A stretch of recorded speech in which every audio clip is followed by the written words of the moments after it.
తెలంగాణ వ్యాప్తంగా రెండో విడత గ్రామ పంచాయతీ ఎన్నికల పోలింగ్ అయితే సిద్ధమైందని చెప్పవచ్చు. ఇప్పటికే ఓటర్లందరూ కూడా బారులు తీరిన సిచ్యువేషన్ కనపడుతుంది. ఉదయం నుంచి 7 గంటల నుంచి 1 గంట వరకు పోలింగ్ ఉంటుంది కాబట్టి పెద్ద ఎత్తున ఓటర్లందరూ కూడా తమ యొక్క ఐడి కార్డులు తీసుకొని ఓటు వేసేందుకైతే వస్తున్నారు. ఇప్పుడు ఖమ్మం జిల్లా వ్యాప్తంగా కూడా దాదాపుగా ఇటు ఖమ్మం అటు భద్రాద్రి కొత్తగూడెం 2 జిల్లాల వ్యాప్తంగా 13 మండలాల పరిధిలో పోలింగ్ నడుస్తుంది. ప్రస్తుతం సెన్సిటివ్ ఏరియాలను కూడా గుర్తించారు. సెన్సిటివ్ ఏరియాలో కూడా ఉదయమే ఎక్కువగా పోలింగ్ అయ్యే విధంగా ఏర్పాట్లు కూడా చేసిన సిచ్యువేషన్ ఉంది. ప్రస్తుతం మనం చూడొచ్చు ఓటర్లందరూ కూడా తమ యొక్క స్లిప్పులు చూపిస్తూ లోనకి ఎలా అవుతున్నారు. ఇప్పటికే పోలింగ్ బూతుల దగ్గరకు చేరుకుంటున్నారు. ఉదయం చలి ఎక్కువగా ఉన్న దృష్ట్యా మంచు కూడా ఎక్కువగా కురవడంతో ఓటర్లు ఎవరు కూడా రాని పరిస్థితుంది. 7 గంటల తర్వాతనే పోలింగ్ కేంద్రానికి అయితే వీళ్ళంతా కూడా ఓటర్లు వస్తున్న సిచ్యువేషన్ ఉంది. అలాగే పూర్తి స్థాయిలో వాళ్ళందరినీ చెక్ చేసిన తర్వాతే పోలీసులు అయితే అలౌ చేస్తున్నారు. పూర్తి స్థాయిలో భద్రత నడుమ పోలింగ్ కేంద్రాలన్నీ కూడా అంతా కూడా సెట్ చేసినట్టుగా తెలుస్తుంది.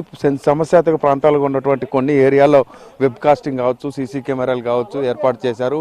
మధ్యాహ్నం 1 గంట వరకు పోలింగ్ నిర్విరామంగా జరుగుతుంది. ఆ తర్వాత 2 గంటలకు కౌంటింగ్ ప్రక్రియ అనేది మొదలవుతుంది. సాయంత్రం 5 లేదా 6 గంటల వరకు కూడా పూర్తి స్థాయిలో తుది ఫలితాలు వెల్లడించేందుకైతే అన్ని రకాల ఏర్పాట్లు చేశారు. ప్రస్తుతం మనతో పాటు కొంతమంది ఓటేసిన వ్యక్తి ఉన్నారు. ఇక్కడ సార్ ఎట్లా వేశారు, ఎట్లుంది ఓటు?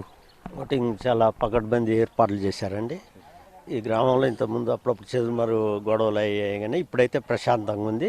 పోలీసు వారు కూడా బాగా స్ట్రిక్ట్గా ఇది చేస్తున్నారు. ఆఫీసర్స్ కూడా మంచిగా ఉంది.